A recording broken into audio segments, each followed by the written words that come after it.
So in this video, I'm going to be talking about downsizing to a much smaller place, which a lot of us do in retirement. We downsize from a home to an apartment. We downsize to a much smaller home, maybe less than 1,000 square feet.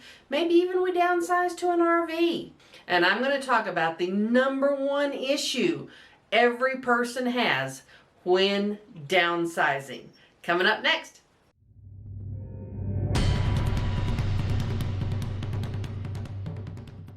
Hi everybody, my name is Dee Burks and this is Retirement Rescue, where we talk about how to make money, save money, and create a retirement from nothing.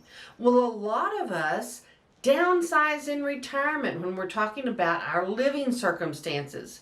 Maybe we move into a much smaller home, downsize from that big family home. Maybe we move into an apartment or an efficiency, especially if we're single. Maybe you even move down to an RV. A lot of people like to move into an RV for a few years and travel. No matter what the situation, when you're downsizing from a big place or a larger place into a very small space, there are several things you need to do to make that happen effectively. Now, first of all, obviously, you need to declutter and get rid of all that stuff you have. You need to downsize, organize, get rid of things, get down to just what you need to live. And this is true of all the books you have, knickknacks, clothing, anything like that has got to be downsized to the essence of what you actually use on a daily basis. This is not all those contingencies of, hey, maybe I'll lose that 30 pounds and get back into those jeans I wore 25 years ago. Nope, let them go. Even if that happened, I promise you, you'd buy new ones. So you really have to downsize a lot as far as your stuff. And when I say stuff, I'm talking about clutter. I'll come back and talk about furniture here in a minute, but I'm mostly talking about your clutter. All the stuff stuck in those closets, the drawers, all the tubs of stuff you have, that's got to go. If you're going to truly downsize effectively to a very small space, especially if it's a big difference in space from what you're used to, that's got to come first.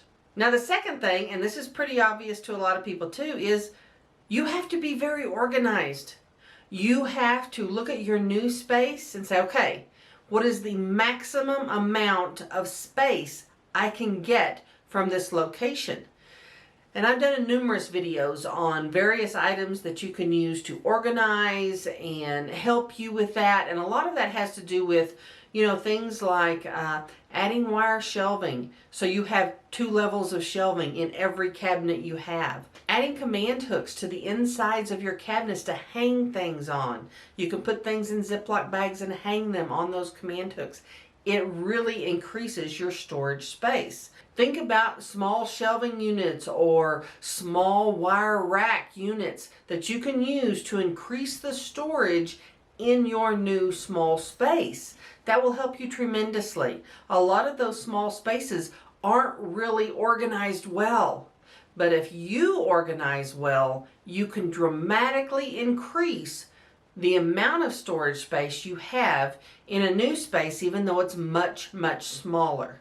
And now I'm going to talk about the biggest issue when you're downsizing. And I really wanted to get to this because it's not really something people actively think about. When you're downsizing your furniture and you're getting rid of things, you're not thinking about scale. And when we're talking about furniture, scale is important. Your couch may be a perfectly normal sized couch, but when you put it into a little bitty space, it looks ginormous. It takes up way more space than you anticipate.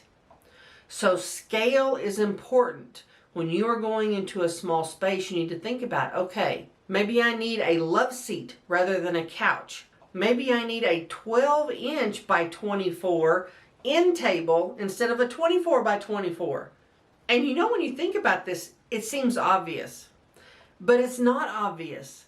Especially if you've lived with that furniture in a normal size space, it feels normal size, so of course you take it with you.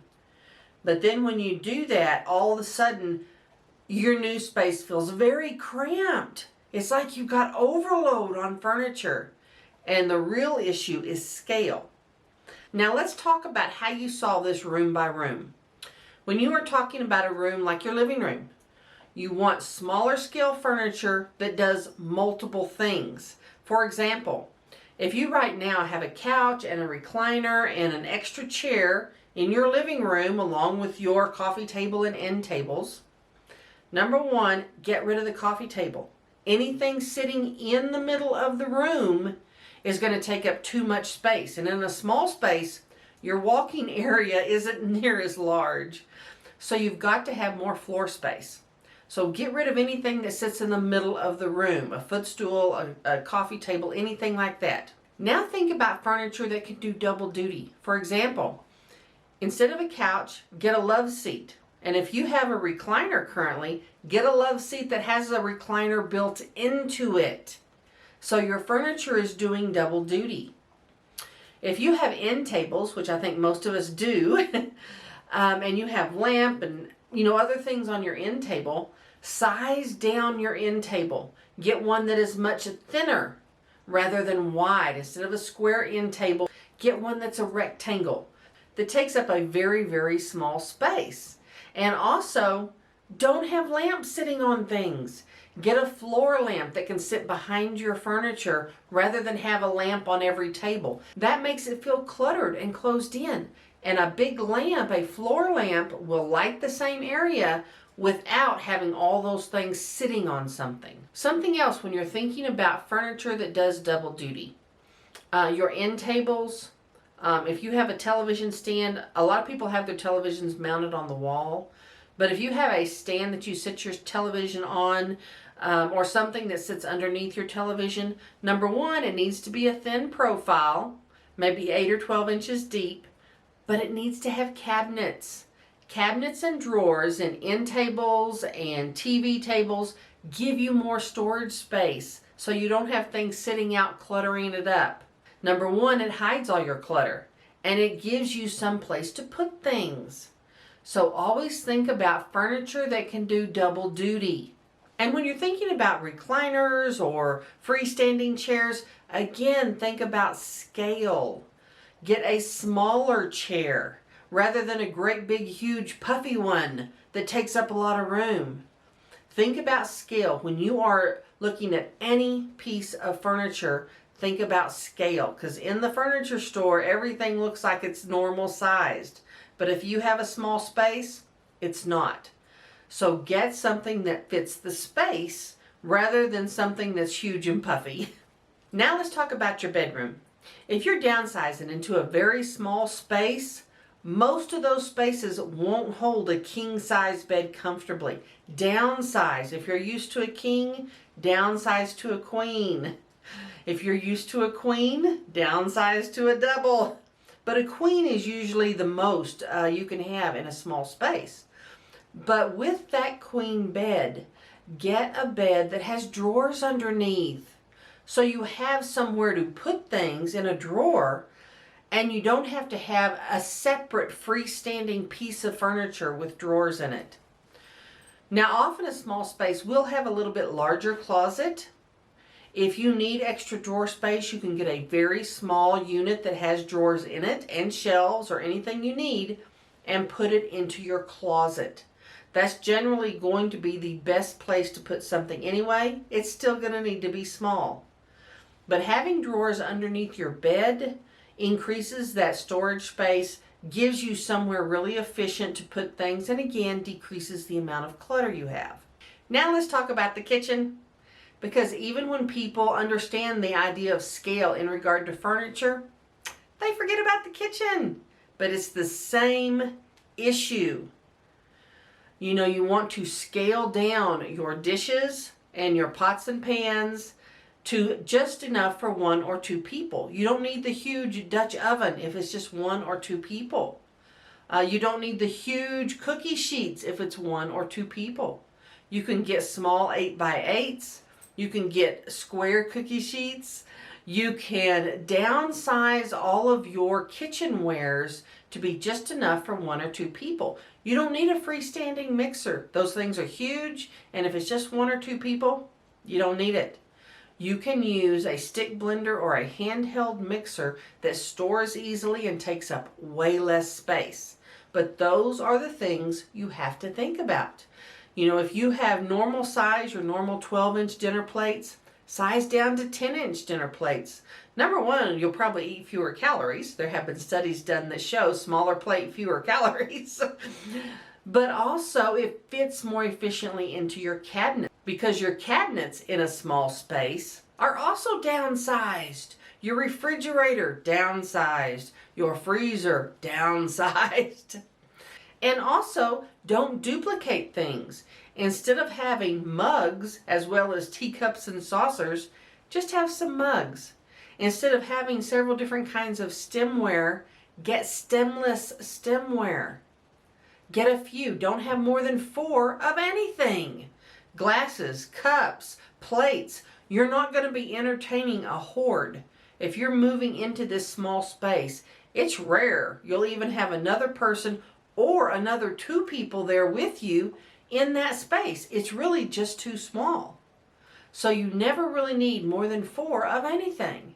So that allows you to downsize numbers-wise, but also downsize size-wise. Don't have humongous things. You know, one of the things that I got rid of when I downsized was bowls. You know, the big bowls that come with a set of dishes. I sized down to soup mugs, and they're a little bit larger mug than a coffee mug, and I had 2 of them. And those are perfect. I got them at the dollar store on sale for $1.